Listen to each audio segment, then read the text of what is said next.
My husband started hanging out with green-haired hippie weirdos. Then out of the blue, he asked to open our marriage.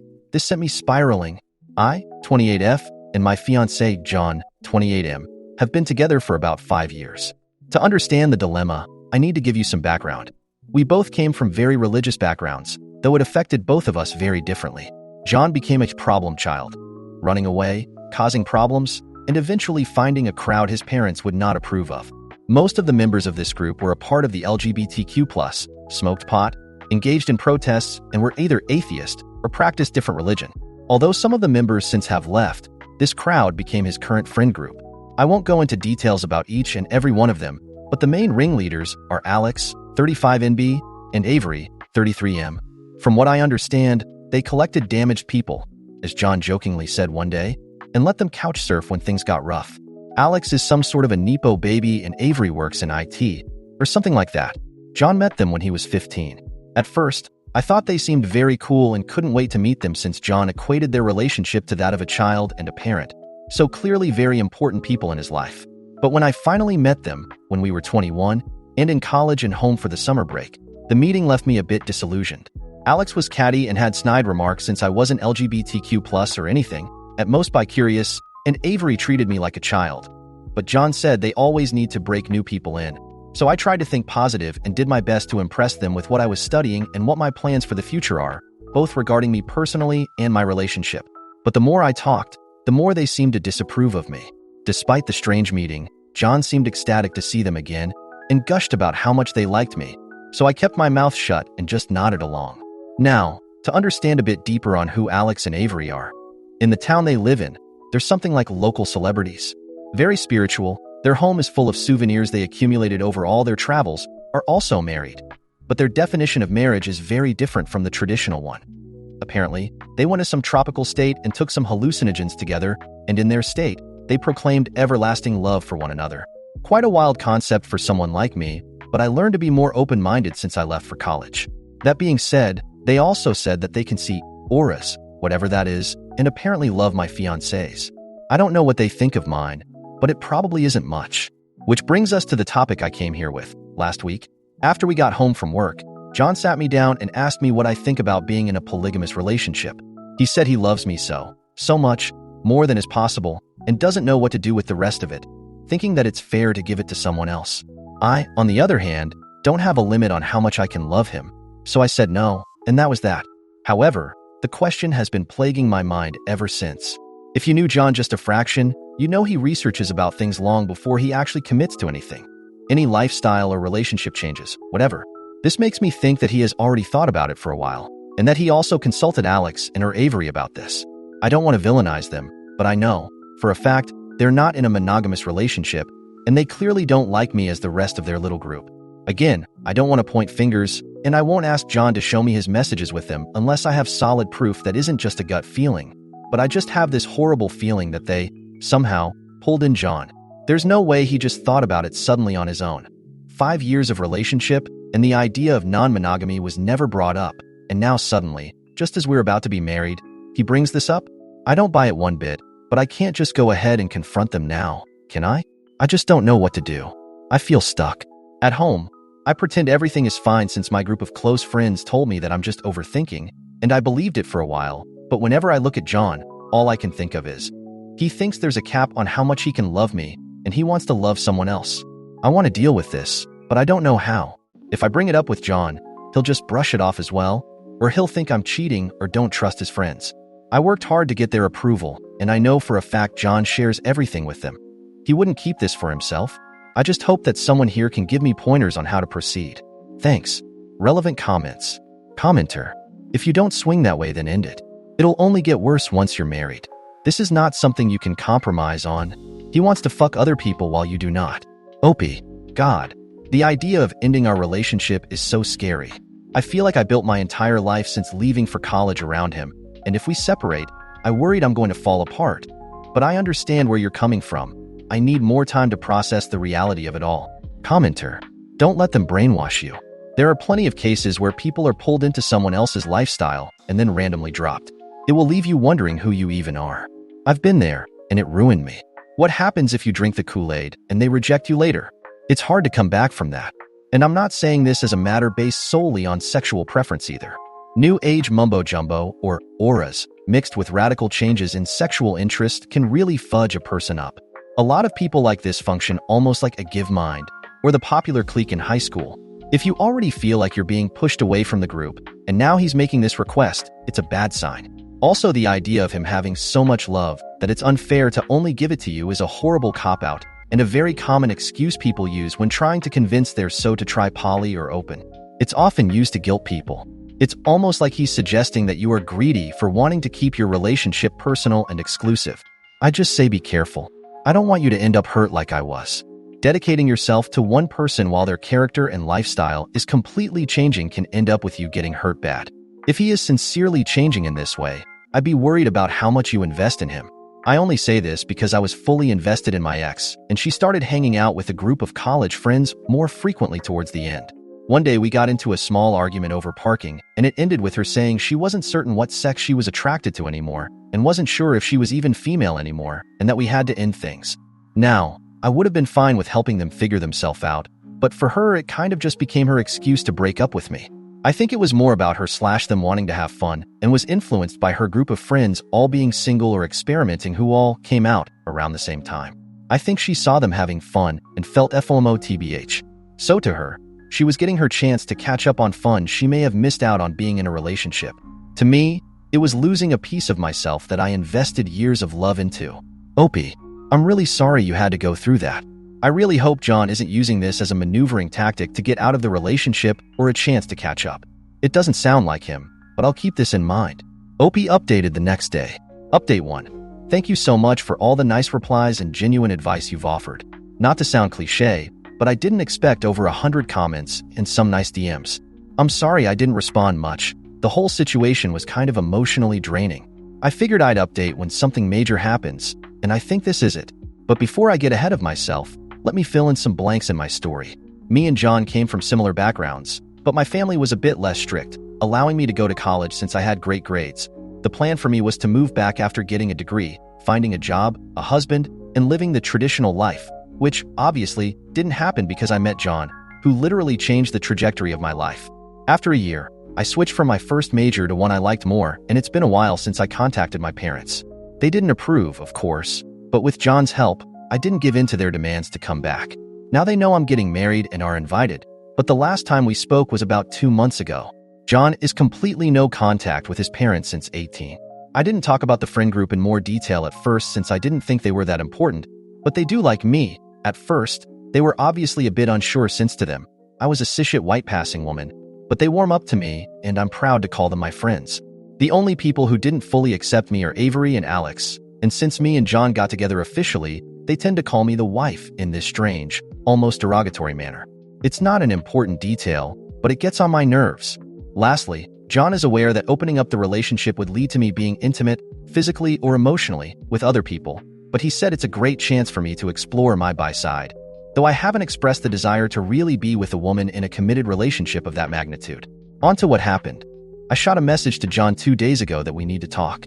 He works from home, I don't, so as soon as I got home, we sat down to have an in-depth conversation about his proposal. I think he knew what it's going to be about, and I had the feeling he seemed almost guilty, but I ignored that and basically word vomited everything that's been on my mind.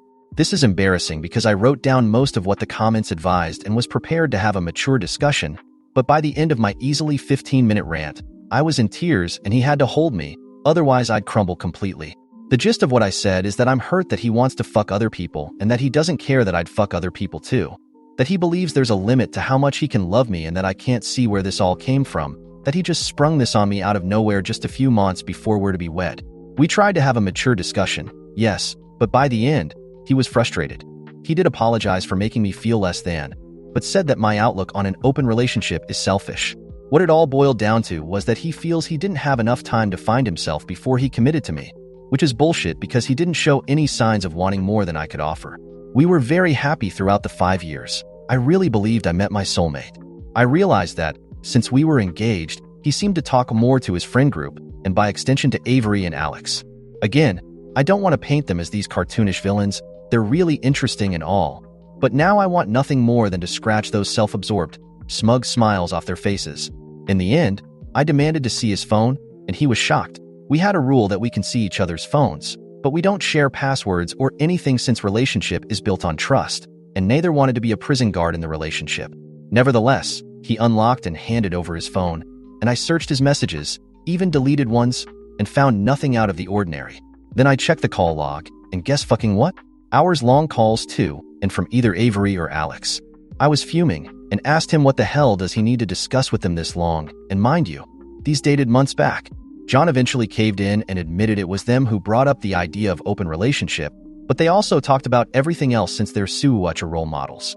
John admitted that he started getting cold feet a while ago and needed a safe place to discuss this. I guess I, his wife-to-be, am not safe? Please make it make sense. Why even marry me then? He promised we'd go to a couples counselor and fix all of this, his issues with marriage, the open relationship thing, the whole 9 yards, and that he'd book an emergency session with his therapist. That he loves me and wants nothing but to be with me. It was late, so we went to bed. Despite how messy this all sounds, I was a bit more reassured by this. I genuinely love him, even if my post doesn't reflect that very well. Though many people said to just leave, I want that to be the last resort. I was willing to jump through hoops to make this work. But guess who's the idiot? This morning, I woke up to an empty apartment and a message on my phone from John, saying that he needs a few days to think this all over and needs space. He didn't say where he was going or when he'd come back. I called and messaged everyone I know, but no one can tell me where John is. I told him that he either comes back home in 24 hours or this is over. As you can imagine, I'm a wreck. I took the rest of the week off, and between crying sessions and staring blankly into the wall, I obsessively checked New York messages in hopes of someone telling me where John is. To be honest, if he's willing to put me through this, I'm not sure I want to be with him. How can you do this to someone you love? Update 2. So, after John's mysterious disappearing act, I spent a full 24 hours pacing around our apartment, biting my nails down to stubs, and preparing myself for the inevitable. I had my phone on full blast, praying he'd text or call, anything but nope. Radio silence. I went through the full cycle of emotions: sadness, anger, bitterness, confusion, rinse, repeat. Finally, I decided to follow through with my ultimatum. I called his phone one last time straight to voicemail, of course, so I left him a message that basically went like this: John, I love you, but if you can't come home and face me like an adult, I'm done. I didn't even feel dramatic. I was just done. But guess who calls back an hour later? Not John. Alex. Yep, that Alex. The one I've literally spent the past year tolerating because John thinks there's some sort of sage or spiritual advisor. The audacity, right? Alex starts the conversation like this: Hey, I just wanted to check in on how you're doing. As if we're besties sipping iced lattes and chatting about the weather. I could feel the heat rising to my face because, obviously, they know exactly what's happening. I cut straight to the point. Where is John? Alex tries to do this whole cryptic. I think he's going through a transformative experience right now. And at that point, I lost it. I was like, cut the bullshit, Alex. You know where he is, and I need to talk to him now. They sighed. And get this, Alex has the nerve to say, he's staying here. He just needs space to figure things out. I was livid. I told Alex that if John doesn't come home and face me, then there's nothing left to figure out. And you know what Alex says? Maybe that's for the best. Are you kidding me? I hung up on Alex, shaking, and called my best friend, Katie, who came over immediately with a bottle of wine and enough snacks to fuel a small army. We sat on my couch, trash-talking the hell out of John, Alex, and Avery. Seriously, Katie was ready to pull a full-on Taylor Swift, look what you made me do, revenge plot on them. But here's the thing. The longer we talked, the more I realized I wasn't just angry. I was hurt. Like, soul-crushing, gut-wrenching, I don't know who I am anymore kind of hurt. John wasn't just my fiancé. He was the person who convinced me to leave behind everything: my parents, my old life, my traditional path. And now, it felt like he was ditching me for some pseudo-spiritual, open relationship, free love nonsense that I never signed up for. After a few hours, and maybe a bottle or two of wine, Katie convinced me to do something I would normally never, ever do: drive over to Alex and Avery's place. Confront him face to face, she said. He can't just hide behind his weird friends and leave you hanging. So, guess what? We drove to their place. And when we got there, oh, it was a scene. Their house is this obnoxious mix of bohemian meets hippie commune, and it was packed. There were like 20 people inside, all lounging around on floor cushions, sipping on some herbal tea, probably discussing their auras or whatever the hell they do there. And smack dab in the middle of it all, John, sitting cross-legged, looking all zen, as if his entire fiancé's life wasn't currently burning to the ground. When I stormed in, everyone looked at me like I was some kind of unwelcome ghost that just blew in through the front door. Alex stood up immediately, like they were going to try and handle me, but I waved them off and headed straight for John. I could barely get the words out before I started tearing up again. "John," I said, "what the hell is going on? You just left. No explanation, no conversation, nothing. And now you're just here." He looked at me with this weird, calm expression and said, "I needed space. I told you I was struggling with commitment, and Alex and Avery offered me a place to clear my head." Clear his head? This was all too surreal. I wanted to scream, but instead, I just stood there, frozen, staring at him. Katie, bless her, came up beside me and said, "If you don't leave with her right now, John, you're going to lose her. You're choosing to lose her." And that's when he dropped the bombshell, the one that shattered everything. "I'm not sure I want to get married anymore." The room fell silent. I couldn't breathe. I couldn't think. After 5 years, after everything we built together, he says that? In front of his hippie weirdos, like it was some casual announcement at a dinner party? I didn't even respond. I just turned around and walked out. Katie followed, of course, and as soon as we were back in the car, I just lost it, full-on sobbing. Katie tried to comfort me, but I was numb. I couldn't believe that after all of this, that's how it ends. No conversation, no real explanation, just him sitting there, surrounded by his hippie friends, deciding I wasn't enough. So, here I am, alone in my apartment, trying to process what the hell just happened. My phone's been blowing up with messages mostly from John's friend group. Some of them are trying to convince me to give him more time, saying that he's going through something. Avery even sent me a long, preachy message about how love is infinite, and I just need to let him explore. But you know what? I think I'm done. I don't know what comes next, but I'm not going to sit around waiting for John to figure out whether or not he wants to be with me. I deserve better than this. Maybe I'll move. Maybe I'll block all of them and start fresh. Or maybe I'll just wait. Who knows? All I know is, I gave him 24 hours to come home, and he didn't.